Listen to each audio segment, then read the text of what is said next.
आज मैं ऐसे डिजीज़ के बारे में बोलने वाली हूँ जो किसी एनिमल से रिलेट करता है। येस, एनिमल से रिलेट करता है। जिस डिसीज़ के बारे में बताने वाली हूँ वो ज़ेब्रा से रिलेटेड है, और अगर किसी को ये चीज़ दिमाग में आया हो कि ज़ेब्रा से रिलेटेड कौन सी डिसीज़ है तो प्लीज़ कमेंट में बताएँ। तो इस डिसीज़ का नाम है leprosy, also called Hansen disease. Hansen disease इसलिए बोला गया है क्योंकि इसको जो डिस्कवर किया था उनका टाइटल था हैंसन। तो ज़ेब्रा डिसीज़ क्यों बोला गया? Let me tell you.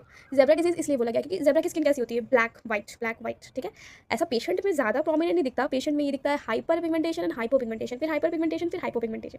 That's why it is called zebras disease. What is leprosy? Leprosy is a chronic infectious disease which is caused by the Mycobacterium leprae, ठीक है? अब ये किस किस बॉडी पार्ट्स, किस किस सिस्टम को अफेक्ट करता है? सबसे पहले स्किन में hypopigmentation, then it affect the peripheral nerve. तो इसमें क्या होता है, बेसिकली जो सेंसेशन है वो लॉस हो जाता है बिकॉज ऑफ जो सेंसरी नर्व होते हैं उसका डिस्ट्रक्शन हो जाता है, तो सेंसेस लॉस हो जाते हैं। दूसरा one is the upper respiratory tract and the fourth one is the eye. Upper respiratory tract infection ही क्यों करता है माइकोबैक्टीरियम लेप्रे? क्योंकि जो माइकोबैक्टीरियम लेप्रे होता है उसको लेस टेम्परेचर में रहना पसंद करता है, वहाँ पे वो बहुत अच्छे से ग्रो करता है। तो जो अपर रेस्पिरेटरी ट्रैक्ट होता है वो much cooler than the other organs, तो इसलिए वहाँ पे माइकोबैक्टीरियम लेप्रे ग्रो करता है। आंखों में क्यों अफेक्ट करता है? फेशियल नर्व डैमेज हो गया तो आईब्रोज भी गिर जाएंगे और आईलिड्स भी कंप्लीटली बंद नहीं होगी। तो अगर आईब्रोज गिर जाते हैं तो उसको बोलते हैं मेड्रोसिस, ठीक होता है? रेस्पिरेटरी ड्रॉपलेट्स उससे अफेक्ट कर सकता है, क्लोज कॉन्टैक्ट से अफेक्ट कर सकता है, सलाइवा से अफेक्ट हो सकता है। The types of leprosy, there are 2 types of leprosy, tuberculoid leprosy and lepromatous leprosy. Lesions कम होते हैं, स्ट्रॉन्ग इम्यूनिटी होती है और लेस बैक्टीरिया होता है, ठीक है?